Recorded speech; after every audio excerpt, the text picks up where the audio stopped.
Pidió comida y la rechazaron, pero luego recibió una sorprendente ayuda inesperada. La imagen se quedó clavada en la puerta de una casa blanca del pueblo. Un hombre con barba de varios días, un sombrero remendado y los zapatos que le habían durado años, pero que ahora mostraban el alma por las suelas. Llevaba en la voz esa mezcla de vergüenza y necesidad que hace que uno hable bajito, casi pidiendo permiso para existir. «Señora, por caridad, un plato de lo que sea», dijo. 3 veces oyó un portazo. 3 veces la respuesta fue un silencio que no negaba solamente comida, sino también compañía, comprensión, un gesto que dijera: «Puedes pasar». Se llamaba Ramiro Solís. No era un rostro anónimo. Había sido hasta hace poco un hombre con una vida sencilla pero estable. Lucita, su esposa, la risa de los domingos, 2 hijos que crecían despacio entre la escuela y los primeros trabajos. Pero la vida de Ramiro se quebró en semanas. La enfermedad de Lucita, los gastos que se acumularon, el trabajo que se esfumó cuando dejó de poder atenderlo todo. En menos de 1 año perdió la casa, el empleo y la tranquilidad. Dejó de ser quien había sido y empezó a ser un cuerpo que buscaba pan y un corazón que buscaba razones. El primer golpe fue el más duro. Perder a Lucita fue como quedarse sin mapa. La desesperación lo empujó a viajar buscando trabajo y, sobre todo, buscando algo que lo sostuviera. Una palabra amable, una oportunidad, un simple plato caliente. Llegó a San Isidro de las Palmas con 2 días sin probar bocado. La noche anterior había dormido bajo un mezquite, cubierto con el mismo sombrero y una manta que le olía a humo y a recuerdos. En el bolsillo llevaba un pañuelo bordado que fue de Lucita, y dentro del pañuelo una moneda de poco valor pero enorme significado. Era todo lo que le quedaba de un hogar que creía conservar. Lo guardó con la sensación de que, si la gastaba, se despedía definitivamente de su pasado. Antes de continuar, cuéntame, ¿desde qué rincón del mundo nos estás escuchando? El pueblo olía a café recién hecho y a humedad. Las calles eran estrechas, con casas que habían visto mejores días.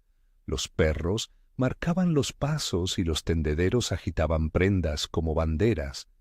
Ramiro tocó primero la puerta de una casa donde una mujer con delantal daba instrucciones a un nieto. Ella lo miró a través del hueco de la mirilla y negó con la cabeza. «No tengo para dar», dijo sin abrir, o eso fue lo que percibió él. La segunda casa mostró sus ventanas cerradas y un hombre que no supo o no quiso bajar la mirada. La tercera puerta ni siquiera respondió. Alguien dejó la luz encendida detrás de cortinas corridas. Cada rechazo se sintió como un pedazo que le arrancaban de dentro. El hambre le dolía en el estómago y la humillación en la piel. Se sentó junto al mezquite, con la espalda pegada a la corteza caliente de la tarde, y por un instante dejó que el cuerpo pensara que quizá ya no tenía fuerzas para continuar. Recordó las manos de Lucita, la forma en que tejía y guardaba las cosas con ternura. Llamó a sus hijos con palabras entrecortadas por la distancia y por la vergüenza. Martín y Soledad estaban lejos, buscándose la vida en otras ciudades. No quiso molestarlos con su caída, no todavía. En el pecho, la moneda en el pañuelo vibraba como una promesa muda. Casi no se atrevía a mirarla. Cuando decidió levantarse, lo hizo porque algo lo empujó, no rendirse por completo. Caminó unos metros más y llegó frente a una casa pequeña, de fachada encalada, que guardaba una maceta con geranios marchitos. Era la cuarta puerta del día. Al otro lado, una mujer mayor barría despacio una vereda. Tenía las manos curtidas por años de trabajo doméstico, un rebozo en los hombros y la mirada serena de quien había aprendido a observar sin juzgar. Esa mujer se llamaba doña Praxedes. No preguntó mucho. No le pidió papeles ni le afeó la ropa. Abrió la puerta como quien abre una historia ya antigua para permitir un capítulo más. Lo invitó a entrar con un ademán sencillo y le dijo una frase que quedó pegada en el estómago de Ramiro cada vez que la repetía en su mente. Aquí nadie se va con el estómago vacío. Eso no se negocia. La cocina olía a frijoles recién cocidos, a tortilla caliente y a un hervor de agua con cáscaras de limón para el té. Sobre la mesa, un plato modesto con frijoles, 2 tortillas, un huevo estrellado y un vaso de agua fresca lo esperaban. La escena se ralentizó. Durante el primer bocado, Ramiro sintió que algo en él se aflojaba. No era solo el hambre que se fue, era la tensión de la vergüenza que soltaba su presa. Doña Praxedes no le preguntó por su pasado, ni lo espetó con palabras como castigo por su situación. Le ofreció una cama sencilla, un cuarto en el que dormir sin preguntas, y le indicó que al día siguiente podría ayudar con lo que hiciera falta: limpiar el patio, cortar leña, llevar agua. Le pagaría con lo que tuviera: algunas tortillas, un poco de sal y, si se podía, una pequeña provisión para el viaje. La generosidad no se exhibió, se ofreció de forma discreta, como un gesto natural. Durante esas noches la conversación fue mínima. Había respeto, una cierta distancia que preservaba la dignidad de ambos. Doña Praxedes hablaba de cosas pequeñas, del perro Canelo que la seguía por el corral con la lengua afuera, de la ahijada que venía los domingos a ayudarla, de las vecinas que le pasaban frutas y del cuidado de los geranios. Entre comentario y comentario dijo algo que quedó como un faro en la mente de Ramiro. El que da de lo que le sobra cumple, el que da de lo que le falta ama. Lo repitió sin dramatismo, como quien simplemente afirma una ley de la casa. Aceptó trabajar 3 días. Fueron días de tareas humildes: arreglar la barda que se había caído con la lluvia, tapar una gotera pequeña que hacía música en la noche cuando la lluvia llegaba, cargar sacos de leña, traer agua del pozo.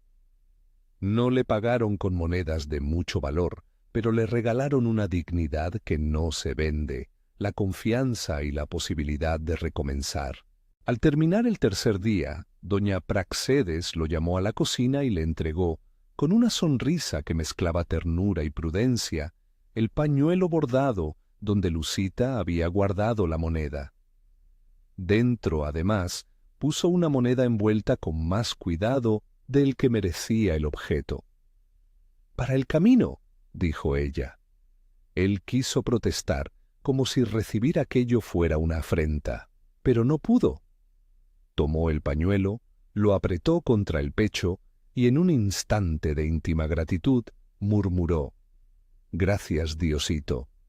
Era una palabra pequeña, sin liturgia, apenas la confesión de alguien que reconoce que no está solo. Lo que vino después no fue mágico ni inmediato. No hubo rachas de suerte que convirtieran su vida en un cuento de hadas. Hubo, en cambio, decisiones diarias, sudor y la paciencia para reconstruir. Ramiro decidió que no volvería a depender solo de la buena voluntad de los demás. Quería erigir algo con sus manos. Empezó a trabajar en el mercado local como transportista de pequeñas cargas. Llevaba bultos, muebles, lo que hiciera falta. Ahorró con tenacidad, aprendió a negociar, a cuidar cada gasto. El pañuelo con la moneda lo tuvo siempre en el bolsillo de la camisa. Lo veía como el recordatorio de lo que podría pagar con gratitud y responsabilidad. Los años pasaron como una secuencia de pequeñas victorias. La compra de una moto para reparto, luego una camioneta de segunda mano y más adelante otra. Reunió a Martín y a Soledad. Los trayectos que antes alejaban a los hijos se transformaron en viajes de regreso a casa, en cenas compartidas donde la risa reemplazaba la tensión. No todo fue liso. Hubo días en que la banca pudo haber quebrado una vez más. Hubo problemas con clientes y noches en vela, pero la constancia fue su plan. Aprendió a convertir oportunidades en escalones y a no depender del azar. 12 años después de aquella tarde frente a la Puerta Blanca, el hombre que volvió al pueblo no era el mismo. Seguía llevando una sencillez en la ropa y en la sonrisa, pero la sombra de la miseria había cambiado de lugar. Sus manos ahora cuidaban papeles, contratos y, sobre todo, planificaban. Había una empresa de transportes pequeña pero estable y en su cartera, además de facturas y números, estaba el mismo pañuelo bordado enmarcado en una cajita para mostrarlo con respeto y no con ostentación. Había ahorrado lo suficiente para ayudar a otros y para honrar una deuda que sentía con la mujer que lo acogió sin preguntas. Regresó a San Isidro de las Palmas con la intención de ver a doña Praxedes. Al llegar a la Casa Blanca, encontró una postal distinta. La casa parecía haberse encogido bajo el peso de los años. La pintura se descascarillaba y la puerta tenía la misma maceta con geranios, ahora un poco más secos. En la cocina, la ahijada lo recibió con la mirada cargada de noticias. Doña Praxedes estaba enferma. El tiempo había dejado su rastro en manos temblorosas y en pasos que ya no eran firmes. Pero había una calma en su rostro, como la de quien ya no espera grandes cosas y a cambio recibe paz. Cuando Ramiro entró, ella lo miró y su boca dibujó una sonrisa que parecía reconocerse. Él le presentó las manos con respeto. No vino a exigir reconocimiento ni a alardear de sus logros. Lo primero que hizo fue mostrarle el pañuelo enmarcado. Él se lo entregó con cuidado y le dijo: «Doña Praxedes, su casa me dio de comer cuando nadie quiso. Vengo a pagar esa deuda».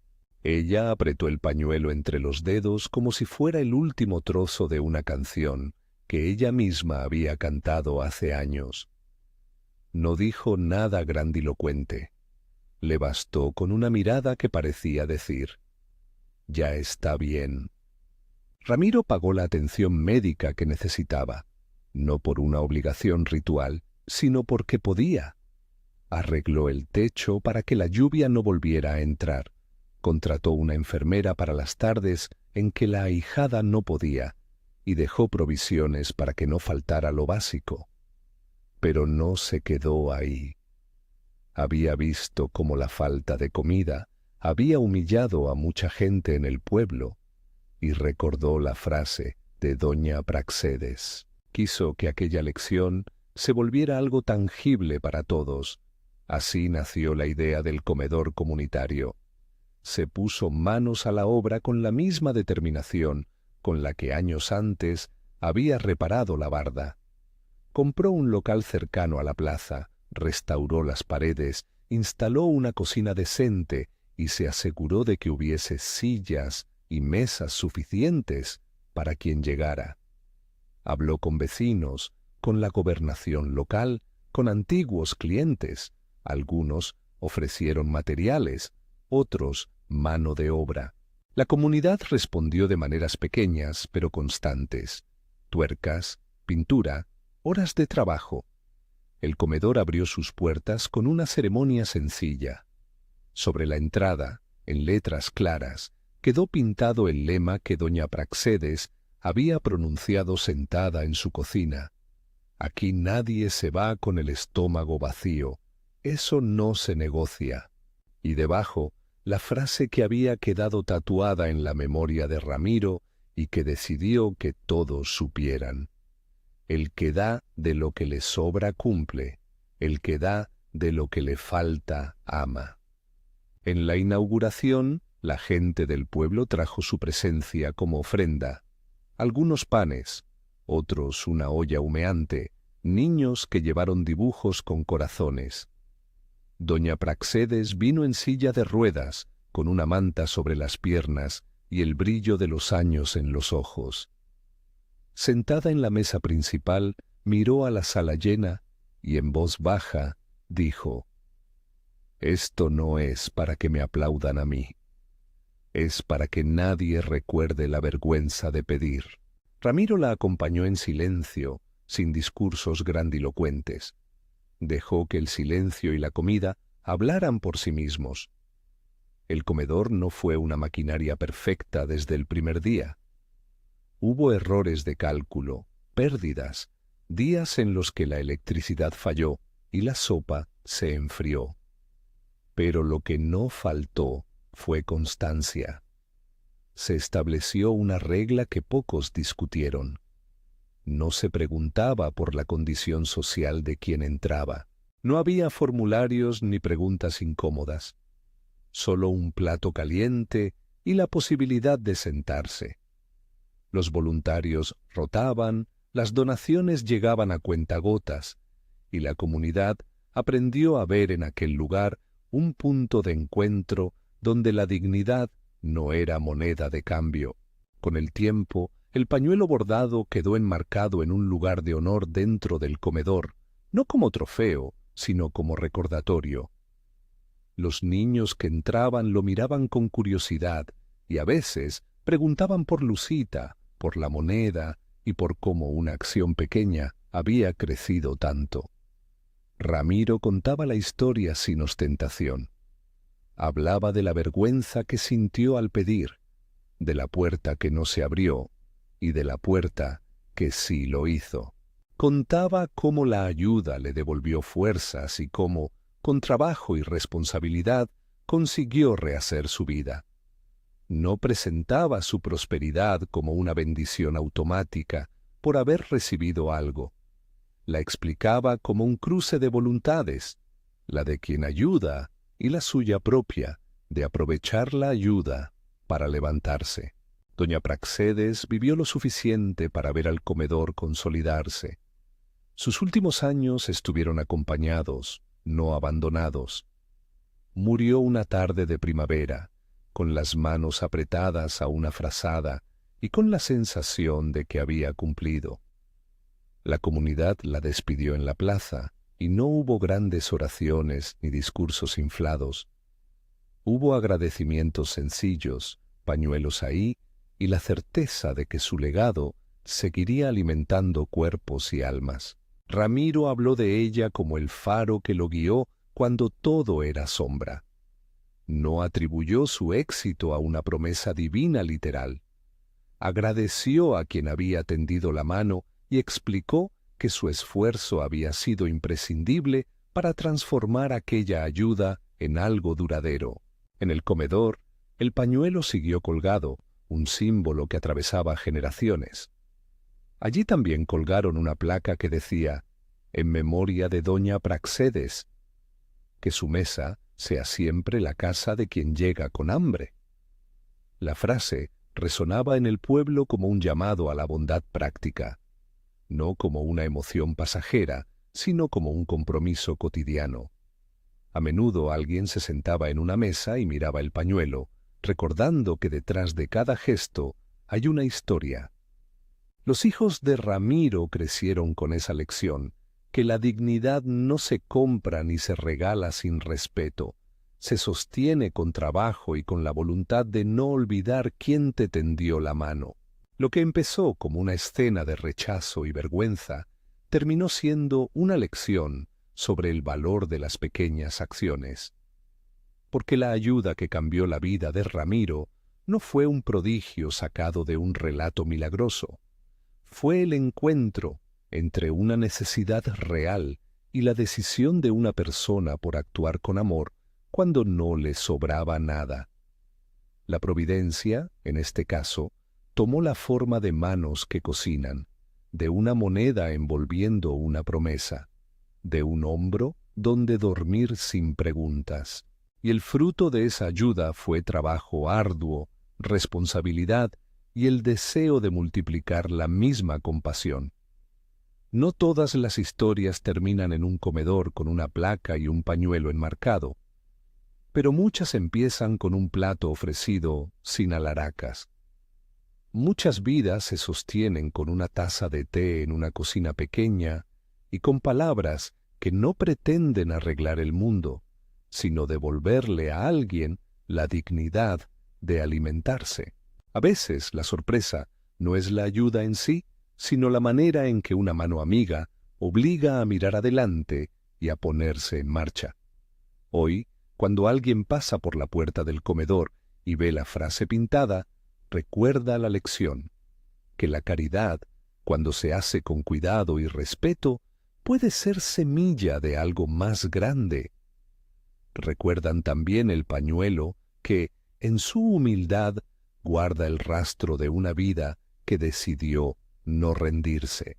La historia de Ramiro invita a preguntarnos cómo respondemos cuando alguien toca nuestra puerta.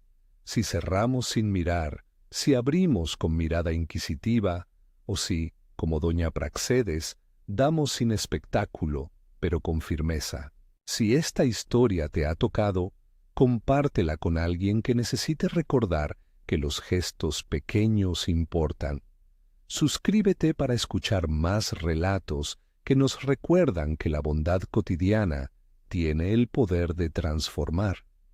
Y si sientes que puedes ayudar de forma práctica, infórmate sobre comedores locales y cómo colaborar. A veces una aportación modesta, algunas horas de voluntariado o simplemente compartir lo que sabes puede sostener a quien hoy necesita una puerta abierta. Al final, la moneda en el pañuelo dejó de ser un mero objeto, se convirtió en testigo. Testigo de que pedir no es una deshonra cuando encontramos manos que entienden, y de que dar, aun con lo poco que se tiene, es una forma de amar que no se olvida. Y así, en San Isidro de las Palmas, la Casa Blanca y la frase pintada siguen recordando que, a veces, una cuarta puerta es la que cambia el destino de una vida.